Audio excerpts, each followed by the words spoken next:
Americans are making a connection between their financial stress and worsening mental health. 42% of U.S. adults say that money negatively impacts their mental health, with 28% saying they worry about their finances daily. I honestly don't think the general economy and things and the way the world's going is going to improve greatly anytime soon. And unfortunately, I feel that it's going to get worse before it gets better.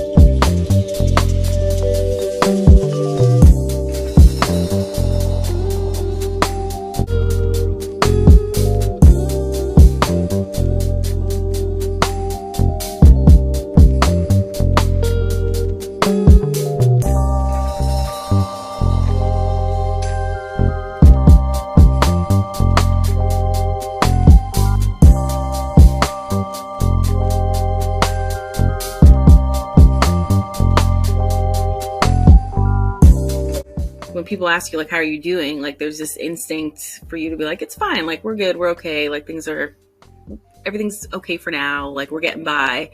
But I think the reality behind that is that it's that but part. It's the ... It's like barely hanging on there. Like, it's moment to moment. It's day to day. It's counting the pennies. That's just for food and gas. And God forbid anything else go wrong in life, which if something in my car breaks, or, something in the house breaks, or the kids need money for a birthday or whatever, like, try not to think about that, because I don't know where the money's going to come from. For us, our grocery bill weekly is about $67. And the last time that we went to the grocery store, it was $125. So, we don't buy store name brand stuff. We don't buy, the name brand products. We buy store brands. So like we go to Aldi or other regional chains and we buy like their store products. And even that cost is costing us almost an extra almost doubled our cost every week just for food. And with me driving, I drive an hour round trip to teach every day. And that with gas, when gas went up to over $4 a gallon, it was almost it increased my gas cost from what was $80 a month to $216 a month.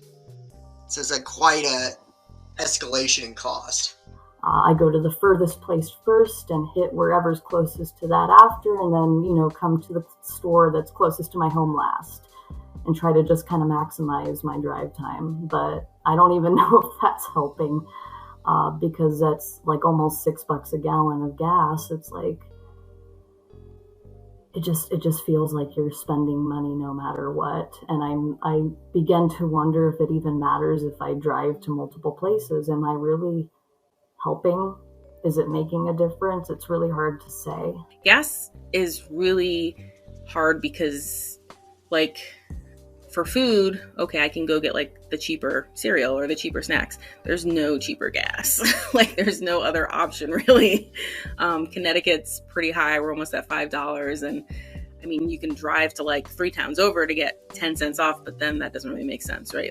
Like, there's no shopping around for a better price. It is what it is. And we all need it to get to work. I actually am leaving teaching because I can't make enough money. So I cleaned out my classroom yesterday. I actually am going to make more money managing a storage unit than I am teaching. So I traded off my ability to help and love children for an ability to love and help myself, which is essentially the trade-off I made, at least just for now, because I felt I really needed it. I do believe it's going to get worse. I believe that the gas prices are going to go up this summer, and it's definitely going to affect families, costs of food, costs of supplies, because everything in our country is moved with fuel. So I can't imagine it getting better right now with the cost of fuel continuing to rise. Produce is expensive now too. It's not cheap anymore. My kids love like cucumbers and fresh foods. My daughter's an athlete. Like, it's important to give them healthy stuff, and also not affordable. Like, it's just not. And she's been like a real trooper about this whole thing for the last few years. She totally gets it. I've always been real honest with her. And now I'm being honest with her about the inflation thing. I'm like, honey, things are really expensive, and I can't really tell you why. It's hard to say. It's a complicated thing to talk about. It feels like we're coming from we're kind of just pinballing between tragedies and traumas, right? Like, you're going from a pandemic to inflation with all these other social issues going on, and you just almost feel like people are just weary. And I don't know, I really hope that like we come out of inflation and we realize that like we can do better. I mean, technically it could last forever. Is it sustainable for me and my family, and probably for a lot of other people? Not at all. I'm getting by right now enough, but I don't feel like I'm getting ahead as fast or as far as I should be, considering everything. They see it, like when I'm in line and I'm like, calculating in my head and looking at my groceries, right? Like literally, like I have my calculator out, like doing the tax and like, what is this going to come to? Or I'm putting things back as we get closer in line, and my oldest daughter is like looking at me, and then like she's putting something back, and like it just breaks your heart a little bit. I don't want my kid to feel bad that she's eating something without asking. I don't want my daughter to think that we don't have enough for her, because I know what that felt like for me. Food insecurity and financial insecurity were a huge part of my life, and to this day I still feel it. So we have to get by somehow. I don't know what that looks like, but we don't really have a choice. There's no alternative. We are surviving, but I am hopeful that shortly we will also be thriving and getting back to a position where we're a little bit better.